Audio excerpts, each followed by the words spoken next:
Hello everyone and welcome to Winning Work in Education and Healthcare. My name is Carl Brown, I'm the Head of Content at Assemble Media Group and I'm chairing this webinar today, which is all about how we can tackle the challenges that prevent later living schemes from getting off the ground. This is part of Assemble Media's Care Build initiative, which is focused on later living and specialised care housing. Later living is an area of growing interest and importance as our population ages. There are around 5.5 million people over the age of 75 in the UK, but as of last year, barely 90,000 purpose-built later living units have actually been delivered. And today we're going to look a little bit into why that might be the case. Is the planning system getting in the way? Are there legal or political difficulties, or is the funding environment tricky? What are these potential barriers and how can they be overcome? Luckily, we have a great panel to talk about this today, who I shall now introduce. We have Amy France, who's the head of later living at Forsters, Ed Gladman, who's the managing director at Adlington Retirement Living. We have Natalie Jane McDonald, who is a board member at Riverstone, and we have Alex Child, who's the national head of planning at McCarthy Stone. Each of our panelists will talk for around 7 to 8 minutes, and that should leave us lots of time for your questions for the panel at the end. And please get involved throughout. You can submit questions to the panel at any point. You can do this by using the questions box that you should be able to see on the right-hand side of your screen. But that's more than enough from me. So I'm going to hand over to our first speaker now, who is Amy France, head of later living at Forsters. Amy, over to you. Thanks very much. So hi, I'm Amy France. I'm head of the later living team at Forsters. Forsters is a London-based law firm and we provide advice to clients principally drawn from the real estate sector. And our later living team advises clients on all aspects of later living, from investing in and operating care homes to developing and investing in retirement communities. So what are we here today to discuss? We're here to discuss the challenges to later living and how they can be tackled. And what I'd like to focus in on is the impact, or you could argue the lack of impact, of recent governments on the sector.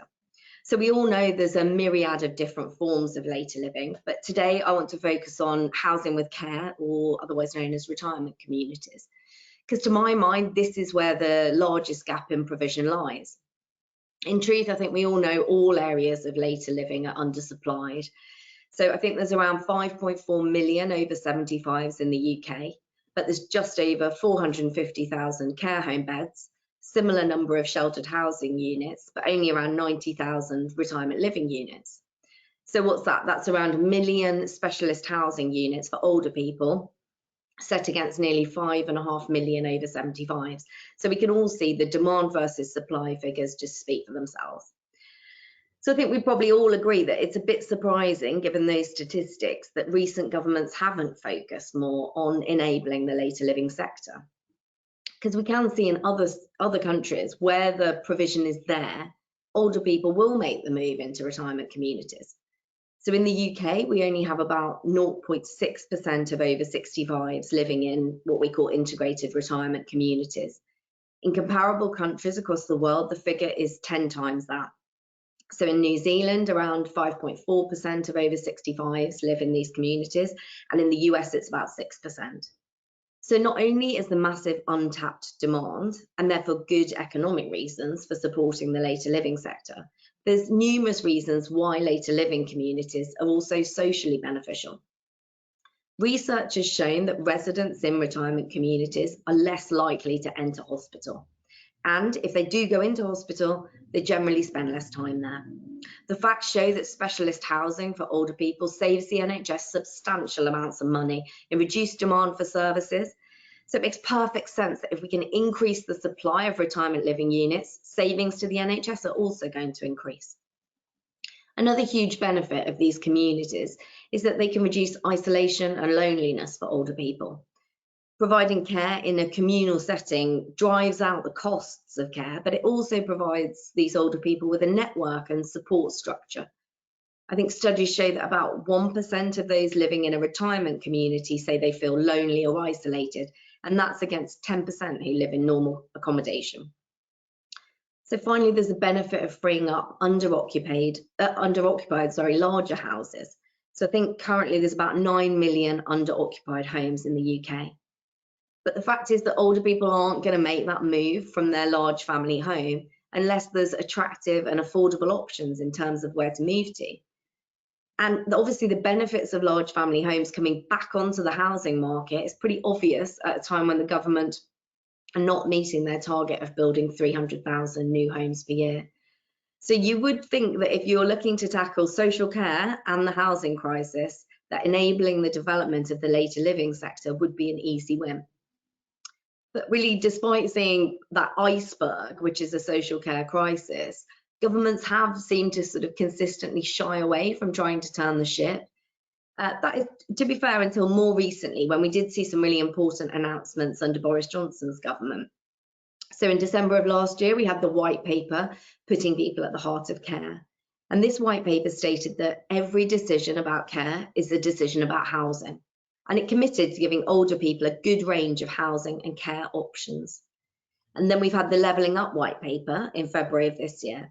And that finally looked at trying to bring together policy on housing and social care, which hopefully would result in a much more joined up approach. It also finally answered ARCO's calls for an older people's housing task force. And it's envisaged that that task force will bring together different government departments to explore ways to expand housing options for older people. And that task force is looking at ways to provide more choices for older people that sit between care in your own home and moving into a residential care home. And what sits in that gap? It's housing with care, it's retirement communities. So unfortunately, since the publication of those two white papers, we have seen a sort of particularly turbulent period within government. And in reality, I think we can all agree that the last few months, we haven't really had a functioning Prime Minister.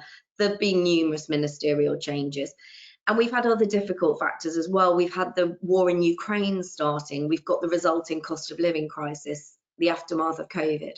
And all of this has meant that there's been stasis in government, really, when it comes to trying to push forward these white papers and actually establish that task force on housing for older people. So now we obviously have our new Prime Minister in place, and I think it's a perfect time for us all to reflect on what we in the later living sector would like Liz Truss and her team to focus on in the coming months and years. And I think the things we'd like to see are, firstly, sector-specific regulation around retirement living. I think in New Zealand, the US, Australia, there is this kind of specialist regulation. In the UK currently, we have none. And I think regulation would set standards and hopefully therefore protect consumers. I think it would provide clarity for all parties. And I think therefore it would de-risk assets, particularly around reputational issues, which I think would in turn boost investor confidence. And I'm sure my other panelists today will talk about planning a lot, because I think it's something which crops up all the time in relation to the issues for the sector. But I think we really do need planning reform. We need local planning authorities to really understand the different types of specialist housing for older people. Arguably, government should look at a new use class for integrated retirement communities, because do they really fit into C2 or C3? I don't really think they do. I think there should be more consistency across planning authorities. I think at the moment, it's potluck depending on which authority you're putting your application into. And I think there should be specific targets for older people's housing. I think councils could commit to provide a certain number of specialised older people's housing units each year. And is it right that developers of retirement communities have to pay the same planning obligations that resi developers do? Given the cost challenges of providing the greater amenity space that a retirement community does require, should Section 106 final obligations be scrapped for this kind of retirement living development? I think I'd also like them to look at tenure and different flexible models of tenure. I mean, arguably the long leasehold model is putting people off because it can be quite rigid and inflexible.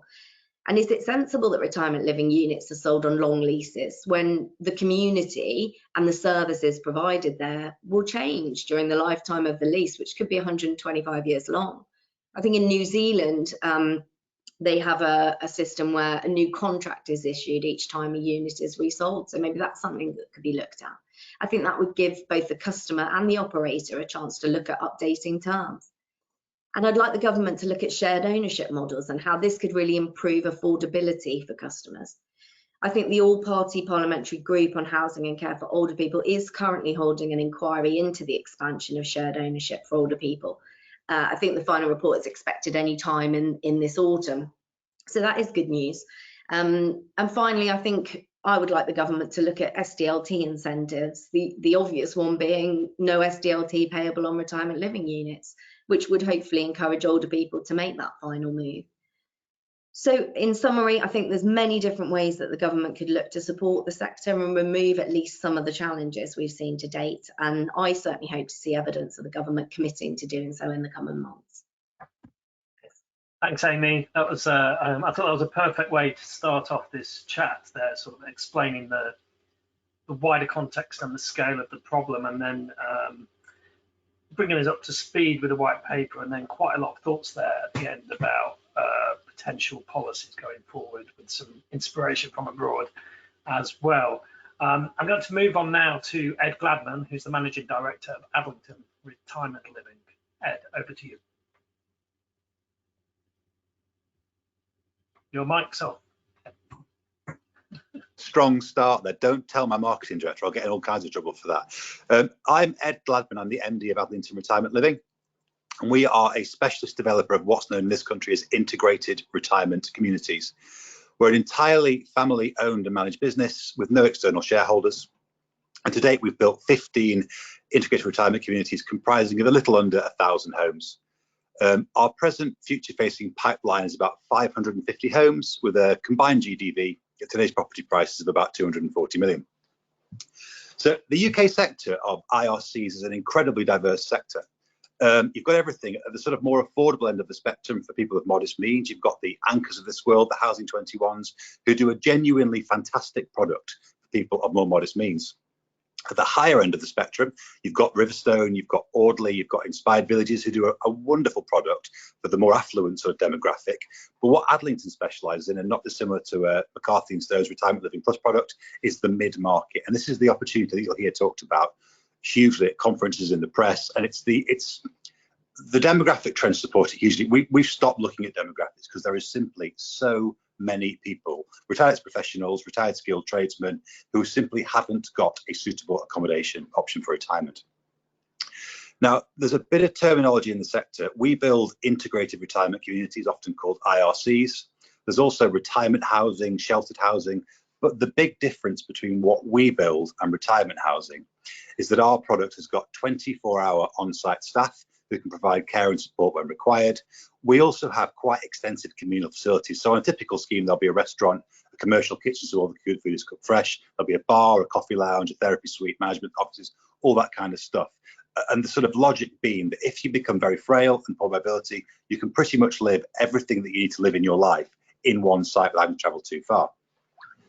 Now, I've been asked to talk today predominantly about planning, and our sites are exclusively urban, and the benefits are obvious. People can remain at the heart of the community in which they've lived their whole lives, crucially with access to shops, the doctor, the pharmacy, all the stuff they need. But urban sites, as Alex Atlas will comment on later, bring with them a whole host of planning problems. Before I go too much into the IRC specific planning problems, I'd just like to make a general statement about planning. And my background is I'm a hospital doctor by training, and I used to work in the NHS. And firsthand there, I've witnessed the terrible effects of chronic underfunding on any sort of public service. And I imagine most of the audience are very familiar with that. Now, the planning system is absolutely no different. If you go into any local planning office, any local authority, you will find 3 or 4 people who are 26 with a haircut like mine because of the stress.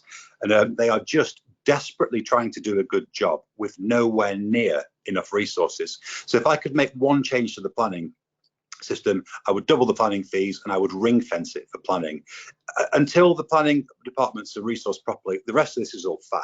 Until we can get a decision done in a reasonable time to a reasonable quality, everything else around planning is just, it's fluff around the edges. So that would be the one change that I would make. And I don't think I know a single MD or CEO that would not pay a bigger planning fee in return for a better service. To take it slightly more retirement specific, the 2 things that get talked about an awful lot are SIL, which stands for the Community Infrastructure Levy, and also the Affordable Housing Contribution. So I'll focus on CIL first. Now, CIL is sort of does exactly what it says in the tin, to be honest. It's a levy, a charge on developers for things like schools, GP surgeries, hospitals, transport, all the infrastructure you typically find in a normal community. And it seems to us relatively unfair that particularly IRC developers are lumped with this charge. Now, it's a fairly straightforward argument to make. Our average consumer is 81. To say they shouldn't pay for the schools is a fairly easy, it's not a hugely buffet fare. But I think what's very misunderstood, and Amy alluded to it in the speech before me, is that our customers significantly decrease the amount of healthcare provision required when they move into an IRC. The data Amy was alluding to was from the Extra Care Charitable Trust, and they demonstrated their customers used about half as many GP appointments. Hospital admissions were roughly halved, and when they go into hospital, customers from IRCs, average length of stay goes from 12 days to 4 to 5, and it's not rocket science. If somebody can be discharged from hospital to a safe setting with care in it, you don't need a care package, you don't need a social worker, you can just get them out as soon as possible. So that's one fairly strong argument against CIL. The other one I would argue is that our main competitor for land bids typically is the German discounters, so it's Aldi and Lidl, who do not pay CIL. So by throwing a 300 grand bill onto one of our applications, it makes an awful lot of sites that would be viable for retirement no longer viable. And if you want to get these things built, you've got to make it viable for developers to want to build them. And if you don't drop the charges associated with them, people simply will not do it.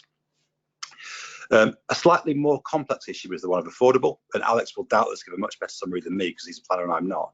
But our buildings are typically 25 to 30% communal areas. So you've got a restaurant, a coffee bar, a commercial kitchen, offices, etc., etc., etc. And by lumping an extra planning charge on it, makes it very difficult to pay for those facilities. With our schemes also, you've got a 24-hour on-site staff presence plus fairly extensive staffing during the day, and that obviously comes at a cost. And at present, there is not a mechanism for affordable housing to pay that bill.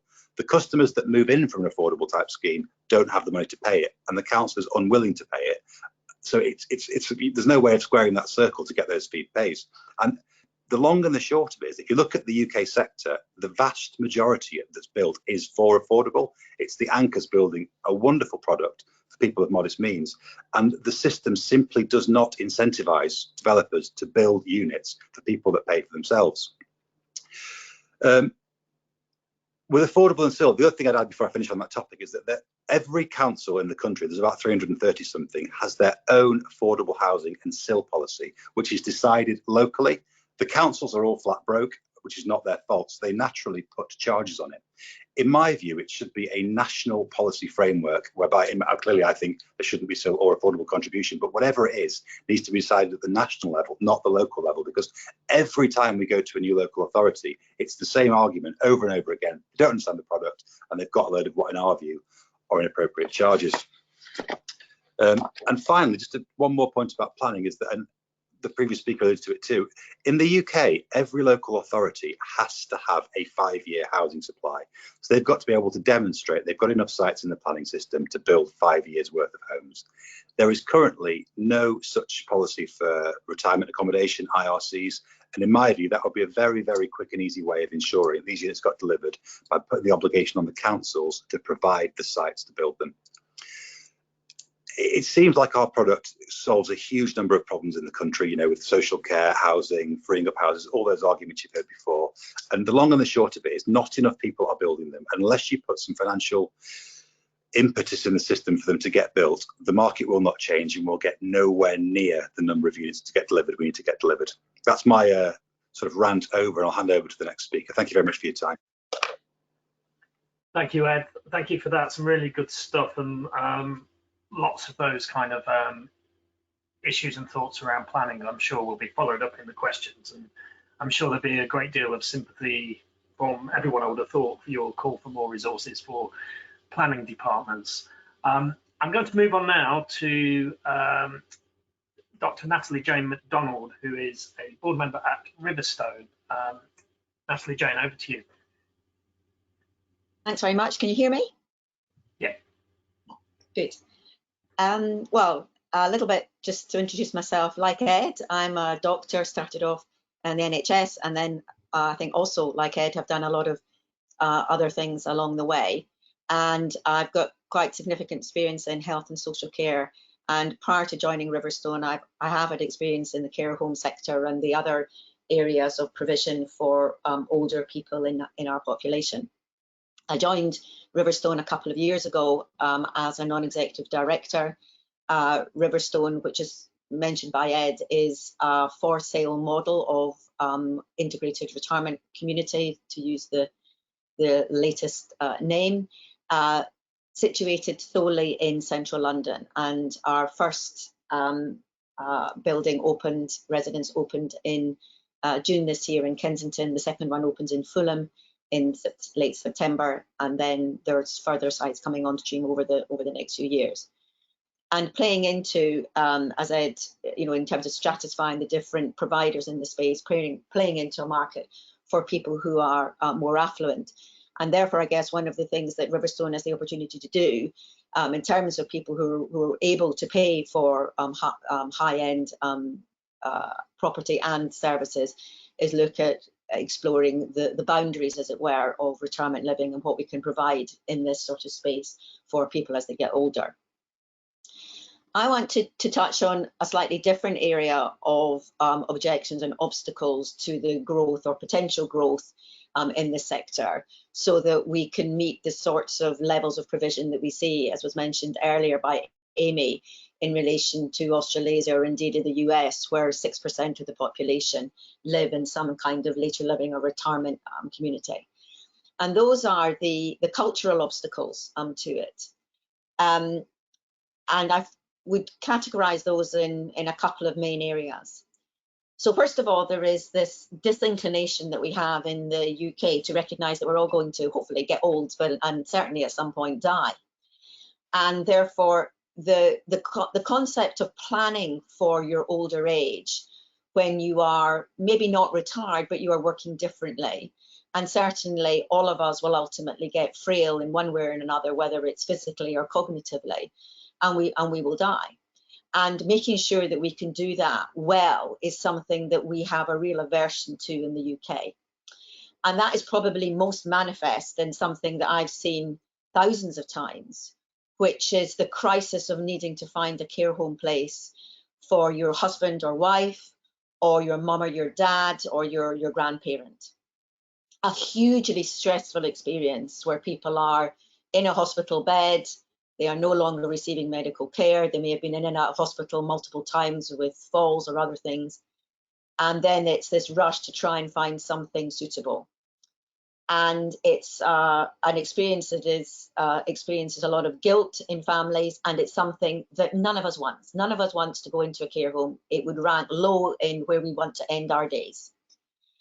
And also, even with the best will in the world, and I have seen and worked in some of the best care home businesses, it is inherently institutional in the offering. It is bringing people together in large volumes, and the British concept of having our own front door and so on, you have to seed that.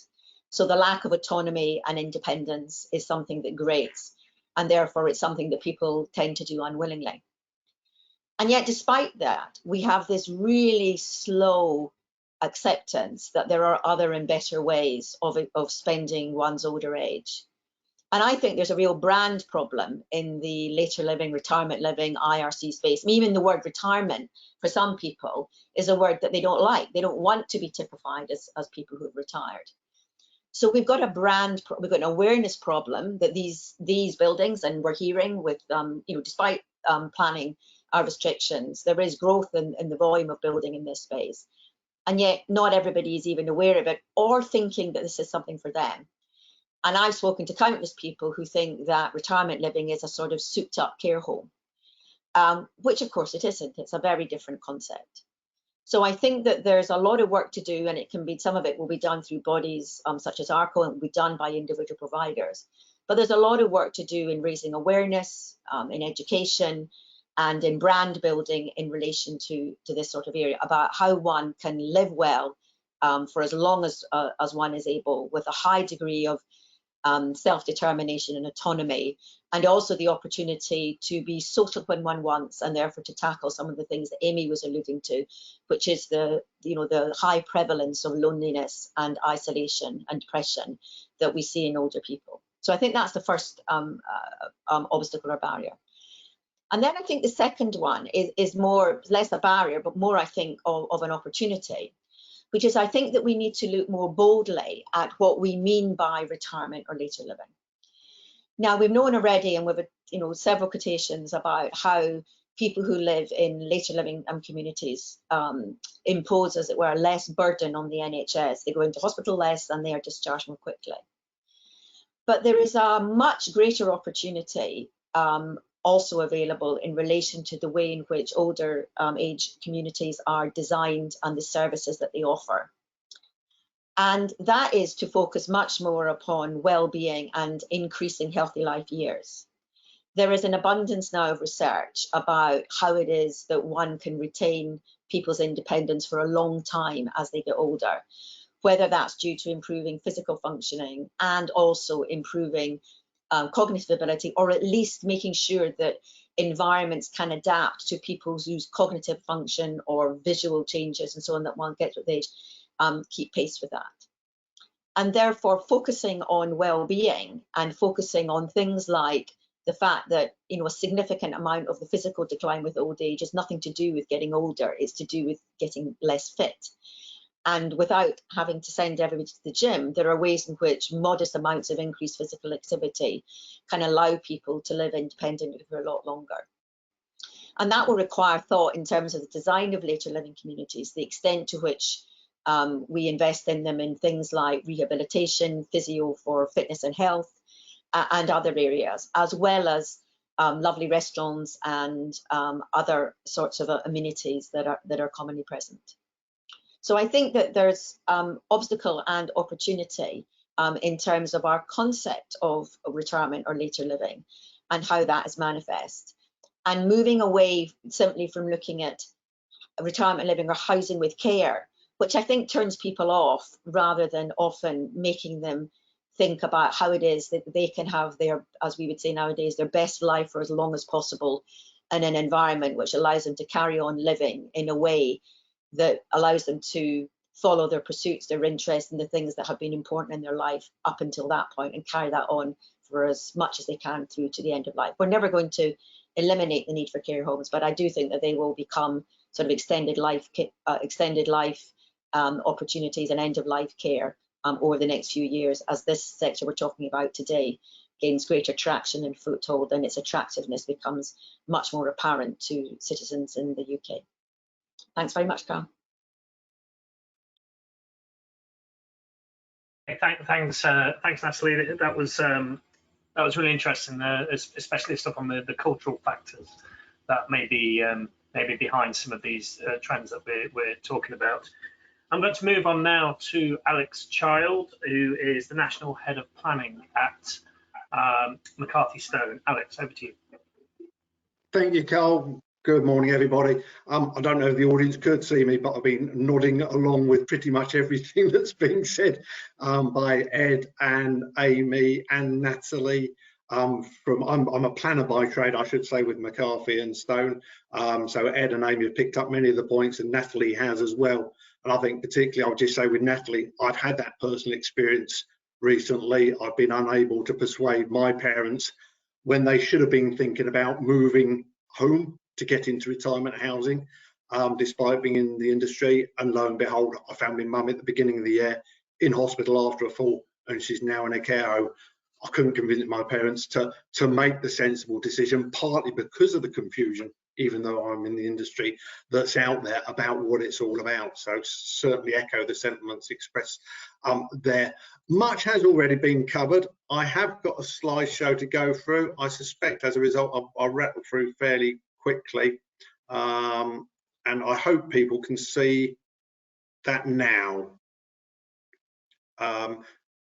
So just by way of introduction very quickly to McCarthy and Stone and its products, very similar to those described particularly by Ed. McCarthy and Stone is the perhaps one of the longest established retirement housing companies. It's also the biggest provider, remains the biggest provider of retirement housing in the private sector in the UK, but it's great to see many other people entering into the markets and providing those different forms of accommodations at different levels of tenure, etc., etc.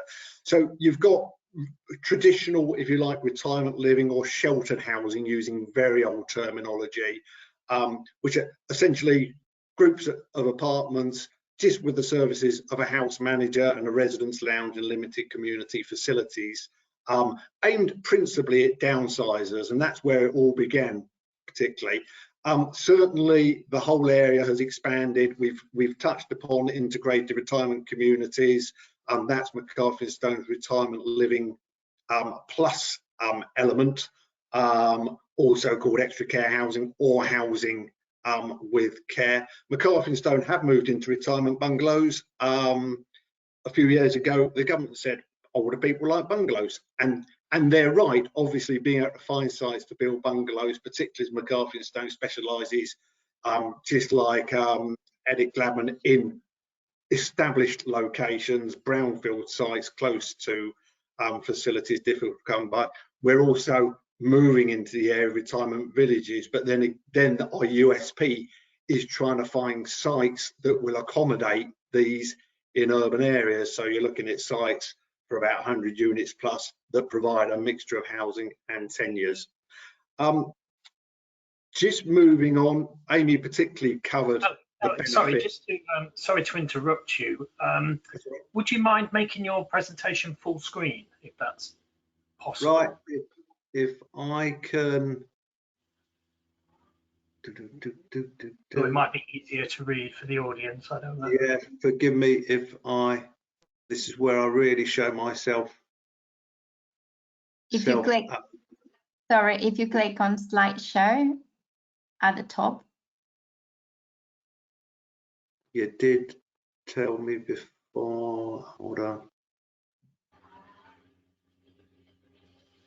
Slideshow. Are we better now? And then from beginning. Okay. That's better. Right. How are we fixed now?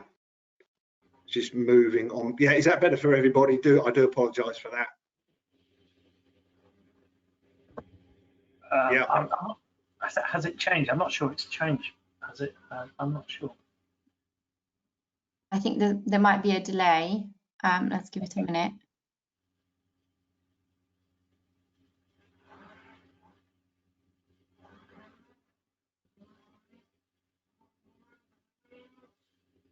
If not, I can move on without the slideshow. That'd probably be the sensible thing to do. No problem. I can share it for you. Okay, great. Sorry about that, Alex. I interrupted you in full flow, so I'll let you. Okay, thank you. Right, just moving on to that will be the fourth page now. The benefits of retirement living. Again, very much picked up by Amy. I'm just going to highlight what I have highlighted there: loneliness and isolation. It's a byproduct, if you like, of what we do, but it is so important to address that. We all know that it's a very big issue for older people. It has been referred to as a killer. It certainly means that where people are lonely and isolated, that's not good for them. It's not good for health and social services. That little bit of support that our developments and those of others in the sector, including Ed, Amy and Natalie, are providing, addresses that. As I say, it's a byproduct, but people are together. It's like-minded people in one place, and they have the staffing in these kind of developments to also fall back on, and often, healthcare providers will visit the developments as well, etc., etc. So that's really so important, that this is what these developments do. As Amy picked up on, and Ed, that helps address pressures on public services, including in particularly the NHS. As Natalie points out, if you've got a better sense of well-being, you're in a more secure environment, etc., because you're in purpose-built accommodation. That's going to help hopefully offset visits to the doctors, as I say, and it's going to offset falls and other accidents, all with those additional benefits. Just moving on to the next page to more general considerations, again, has very much picked up. Under occupation's already been mentioned. The fact that most providers, particularly like ourselves sitting here today, are brownfield providers, where we're developing in town centres, picking up vacant brownfield sites. Hopefully, we're providing accessible and efficient buildings in terms of design and density, particularly when it's principally dominated by flatted type of development. Releasing equity in property, so people have got more money in their pockets. Older people tend to still shop more traditionally, i.e. in the high street, which is great as the high street struggles so much. As well as under occupation, it also means as people vacate their properties, there's investment by younger families or younger people moving into perhaps 1930s, 40s bungalows, in picking those up and investing in efficiencies and sustainability in those properties, pimping up the bungalow, so to speak, that you often see. Hopefully reduced burden on highways, because these are well located sites and older people will be less inclined to drive, although that has changed over the years, of course. And in particularly, moving on to the next slide, that improvement in terms of impact on social services and the health sector. It has been calculated that that for every person in retirement type of housing, that's a saving of about £3,500 to the NHS purse every year. When you start multiplying that by a development of 50, and then as many developers as possible across the country, that means big money. It's also been suggested that people moving into retirement housing are going to feel 10 years younger. It's because loneliness and isolation have been dealt with. They're in a safe property, they're in a better location, etc., etc. Just in terms of private sector provision as well, I think a key thing to remember that 65 to 75% of the population across the country are owner occupiers. Moving on to the next slide, they want to remain homeowners. That helps with that sense of independence and still being your own person, so to speak. And so private sector provision is important in that respect, and they don't want to be a burden on state provision where it is available, which is not often the case. And again, coming back to that point of loneliness and isolation, there's no discrimination there, whether you're in social housing, for want of a better term, or your diamond and tiaras, again, for want of a better term. If you're lonely and isolated, you've got exactly the same problem. So we've got to provide across the board for all tenures. And again, just an extra word on the extra care kind of provision, also called housing with care. It's in the title. It provides housing, so it gives you that sense of independence, your own front door, your own place. You've been a homeowner all your life, but you've got the care tailored to your needs built in. So for an older person's, what can be better than housing and care at the same time? Moving down to actually looking at the planning aspects of it. So next slide along, I think, Celine. Sorry, I'm rushing through and it's difficult to keep up. Next slide from there. Thank you. Ed and Amy particularly have picked up on this again already. I would say that unlike things like travellers accommodation and custom built housing, which was something the government has been promoting, there isn't a distinct requirement to say you've got to have a policy for older persons in your local planning documents. I think as a start there should be, and if there isn't, don't just kind of bury it in the housing mix policies that local plans normally have, which relate to the amount of housing required, and then don't say much else. There needs to be a focus on how much housing is needed, and making sure that that is then delivered. But in that context, you've got to be positive as well. If you're setting a requirement for the delivery of X number of houses, that mustn't be seen as a quota and then cut off. We've delivered our quota. We don't want any more older persons housing. That's entirely the wrong approach. We're all going to get older. We're all get there in the end, so to speak. So then there needs to be a sea change, as Amy was saying in introduction, about how older people and older persons housing is perceived. It's a good thing. Without getting too technical, the other thing that has been promoted, and rightly so, by government and the care sectors, all sectors, is adaptable and accessible housing, what's called M4 under the building regs housing, whereby housing is required at different levels to provide for wheelchair and general accessibility. As I say, that's a great thing, but that mustn't be seen as a proxy for retirement housing. There is a tendency, I believe, that in some sectors, a local planning authority, when looking at older people, will say, let's just provide lots of wheelchair accessible housing, and then we don't need to provide that retirement housing kind of thing. We don't need to feed into allowing McCarthy and Stone to make too much money out of older people, how it's perceived entirely wrongly, of course. So you need to kind of break that notion as well, because wheelchair accessible housing doesn't address loneliness and under occupation and that kind of thing. It misses out on the other benefits. They've got to work hand in hand together. You've got to provide both, but not use one as a proxy against another. And then again, planning positively, you know, we should be looking at brownfield sites. It appalls me sometimes driving around the countryside to see so much development going on, and the government shouting for more and more and more. It talks about majoring on brownfield development, but it's not happening enough. So, you know, make sure that planning policy under this new government delivers that. Last or second to last slide, Celine, if you can, thank you. Just a word on affordable housing and viability, which Ed particularly picked up on. Yeah, most local plan policies for affordable housing are set at a level that a greenfield provider would provide a conventional housing developer, perhaps 30 or 40% requirement. But as Ed explained, particularly when you're looking at brownfield sites where you might have high land values, we're providing perhaps 30, 40% communals in all these kind of developments.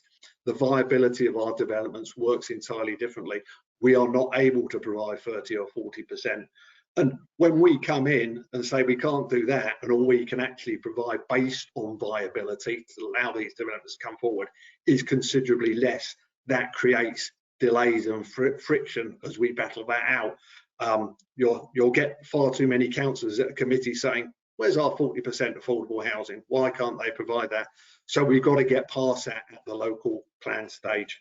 And the other thing, when you're looking at affordable housing, remember there is other providers out there who can deliver that with government assistance.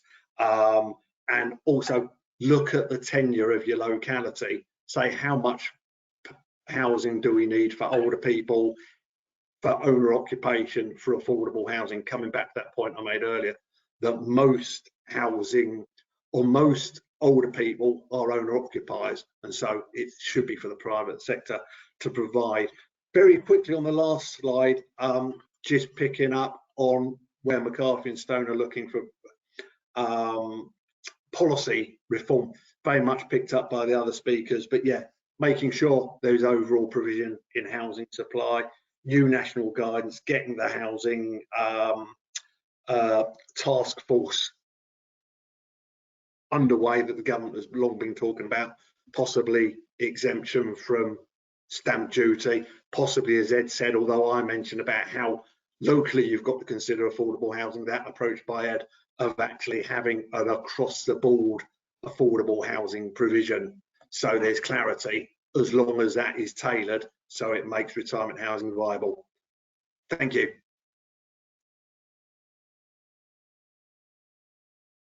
Thank you, Alex. That was great. Setting out some of the additional benefits of retirement living and extra care, and then moving on to look at some of the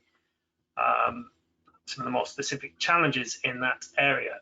We've got around 15 minutes for questions.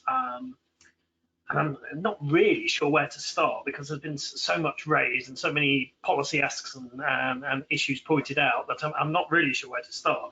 But I just wondered, I think point Amy made at the start was, I think, Amy, you said that, you know, the governments have shied away from this issue over the past few decades. I just wondered whether the other panelists would agree with that, and if so, I'd be interested in your thoughts as to why that might be the case. I don't know who wants to take that first. Any takers? Ed? Yeah. I think, I mean, if you listen to the sort of range of problems we're having, they go from planning to funding to, there's a million and one problems, and it's sort of symptomatic of the fact the government's taken no interest in any aspect of the sector. I think this is just my view, is that we've had, I mean, we get a housing minister every 20 minutes, it seems like. We never have anybody in post for long enough to actually put a policy in place. And we've got such a chronic undersupply of normal residential housing. That's the first issue they always try and tackle. And I think we are simply just further down the pecking order in their to-do list. And we never have anybody in post long enough to deal with it. I think it's as simple as that. So you're saying housing as a whole is not a priority. So this kind of no, I think the priority is residential housing. We need our 300,000 units a year. There's a deficit of 2-3 million homes, whatever you want to be, as the numbers you read, and that's always the first priority for the housing minister. They never fix that problem, so they never get onto our problem. I think there's just not it's not a big enough issue to attract votes, so we never get any help or support. And does that feed its way down? Does that feed its way down into kind of local council planning policies as well? I mean, Alex, I think you were talking about brownfield locations. Is it the case that some councils, not all, but some would maybe not think about later living developments in brownfield urban locations? Is that the issue?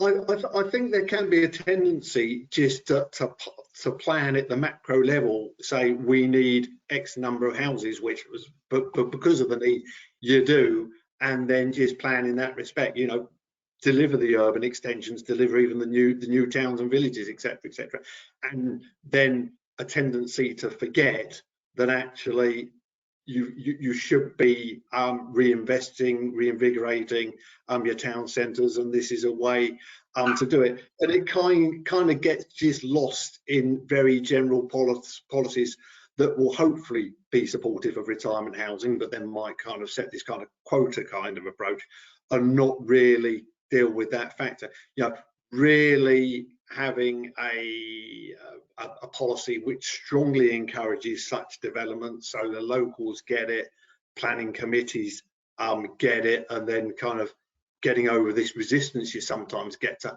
oh, it's just older person's housing, we're not very interested, or haven't we got enough, because there's loads of care homes around the corner, which is completely different, needs to be dealt with. You know, one way of dealing with that is looking at specific allocations in local planning documents for retirement housing, saying no, we don't want your Audis or your Lidls here, we don't want your conventional housing here, we want retirement housing here. Does anybody want to add to that? Or I can move on. We've been looking at this I've been looking at this for several years, and the old chestnut of planning use class and C2s and C3s and confusion over that perhaps, or inconsistency around that. I just wonder, to what extent do you think that is an issue? And if we were to have a new planning use class, which is something that you hear quite often for later living housing, what should that look like? What would the aim of it be? Who wants to take that? Alex, do you want to tackle that one? Yeah, I suspect we would all agree that having our own specific use class would be very valuable indeed. And that if that helps with definitions, because the audience have heard any number of definitions of retirement housing today, between us we've all used slightly different terms, it would help in that respect as well. And I think there's two elements to that. If you've got your own specific use class, then actually there can really be a focus on recognising and then encouraging that form of development in local plans or by whatever other means. And then the second element of that is dealing with the notion of contributions, what should be applicable to that new use class, retirement kind of housing, and also how that deals with affordable housing. As mentioned, we shouldn't be subject to education contributions. That's a pretty obvious one, and there's all others. And it's not just a financial part of it, which impacts on the viability challenges we have got. There's the just the kind of overall sense of what we're delivering. If I could jump in there slightly as well, is that we very much get tarred with the same brush as care homes. And the reality of it is, when you move into one of our schemes, often you require very little care beyond that's delivered by living in the building. So you've got a chef that cooks your lunch for you and your breakfast for you. One of the staff will come and check on you every day, but it's not care with a capital C. It's care and support. And we're very much of the view that the potential for care in the building is what's important, not what's delivered on day one. Equally so, we get absolutely bonkers age restrictions. Why on earth should somebody who's got MS and is 40 not be able to live in an IRC? It's ludicrous, and we just end up with this sort of weird halfway house between a care home and housing, and inevitably our 106 contributions and the rules put upon us don't really work. So we have to sort of bend the model to the planning rather than deliver what we actually want to deliver. And it's different. Every authority's got a different view on it. We have different. One person's got to do 4 hours of care a week. One it's none. One it's 55 minimum. Some it's 70. Why a 69-year-old can't move into an IRC who's dying? It's ridiculous. And a use class change would give us some sort of clarity towards that. But also, I mean, the long and the short of it is, you can argue however you want. Private payers in this country, no one is developing enough of it. It's pretty much us and Max Stone that do IRCs at any volume outside of the home counties. Nobody else does it. And unless you put some financial incentives in the planning system to do it, nobody else is going to. We're good at it. We've done it for 15 years. Max Stone's done it for a lot longer. Unless you make it, the low-hanging fruit that is current resi development, unless you give people a reason to do it beyond building straightforward houses on a greenfield site, no one's going to bother. And until that financial incentive is in there, this will continue. We build 300 units a year, whatever it is, and we're one of the biggest builders. That's crackers. Barratt's does 20,000 units a year. Bovis does 15. Max Stone does a good job of getting some volume out there, but in the global scale of things, it's very small. If you look at the Kiwis, Ryman's a top 5 house builder, and that just does retirement. Until there's financial incentive in there to hit the mid-market, no one's going to do it. It'll be us and Max Stone having this conversation in 5 years' time. Okay, thanks, Ed. One thing I wanted to ask about was this, and this cropped up in a few of the presentations, but the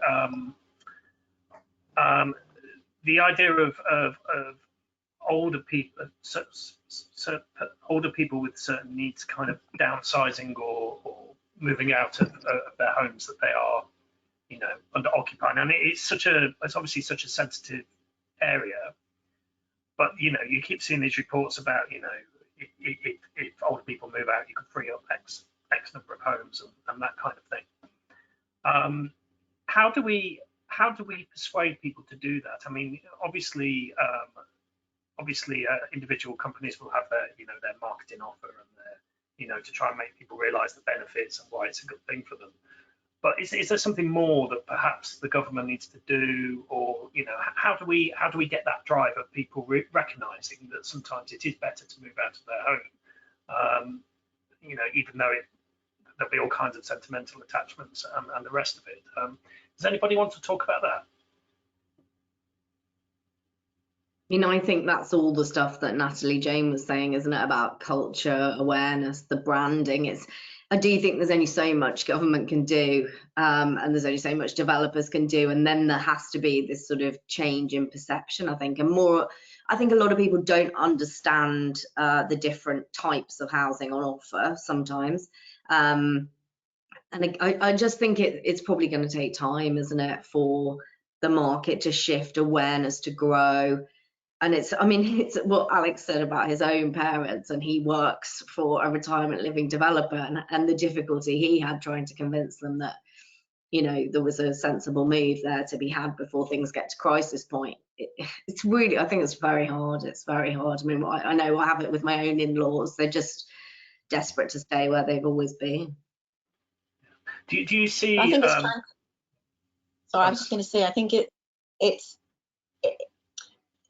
is about this perception that, you know, even languages like downsizing and so on, all the language is all negative. It's all about loss, giving up, you know, declining, diminishing, rather than actually the truth of it is, from, I know everybody will know from speaking to you, you know, it can be the most liberating thing, greater freedom, greater utilization of your, you know, money that you can spend while you're alive, rather than necessarily passing it on, and the ability to live well for longer, which is much harder to do in a, you know, in a family home that might be, you know, aged and not fit for purpose. So I think it's I don't think it's a governmental thing. I think it's a societal, cultural attitudes about how we think about getting older, and the fact that the older population, as Amy started off right at the start, the fact that the over 65s are going to be so much more significant over the next 20 to 30 years in the population,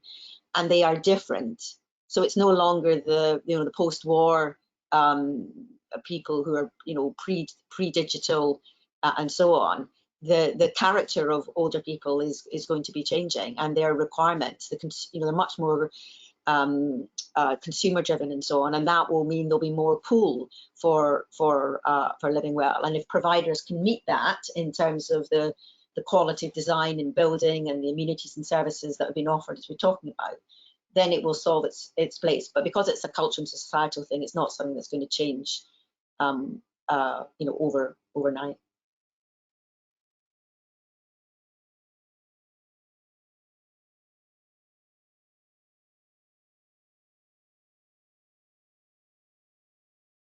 You're on mute, Carl. You're on mute, Carl, I think. Okay, sorry about that. I'm the one that's got no excuse for leaving my mic off. But I mean, we have an audience question. I think we've just about got time to take it from an M. Clark, who says, do you agree that the IRC supply needs to be tightly linked with care resource planning? And he talks about how we can integrate IRCs with care homes better. Does anybody want to say anything on that? I think there's a huge piece of work to be done in terms of looking at the demand across all different types of services for people as they get older. So care homes is one, but also domiciliary care or care in people's own homes is another. And there are, you know, we've as been said, we've used different terms. There's a plethora of different offerings that are overlapping. But one of the things that needs to be done is to understand the current trends rolled forward in terms of levels of, you know, the population size, the levels of functional disability, what that might mean in terms of different types of setting. And then from that, you do need to have a planned view about across different geographies about accommodation and service needs of different sorts for people as they get older. I mean, it's a good question, because it shows a light in the fact that we don't have that. So therefore, you know, what is built and where and to what scale isn't clear, and therefore that makes it easier then for some of these challenges around planning and some of the other areas to be that have been cited to remain unaddressed. The kind of pressure against them isn't sufficient yet, and a real clear understanding of what is needed by way of future demand would help with that. Okay, thank you, Natalie. I think that's about all we've got time for. It's gone really, really quickly. We've heard lots and lots of ideas from all of you about how we can tackle these challenges, and I suppose we need to wait to see what the Housing Care Task Force comes up with, and how government policy will change as well going forward with the new administration. But I'd like to thank all of you, Amy, Ed, Natalie, and Alex. We have another Winning Work in Education and Healthcare session this afternoon at 2 o'clock. And that's all about the new hospital programme and NHS estate maintenance. So do log into that one. Before you leave, please complete our 5-minute survey. It should automatically pop up on your screen at the end of the webinar. But that's all from us here. So goodbye. Thank you.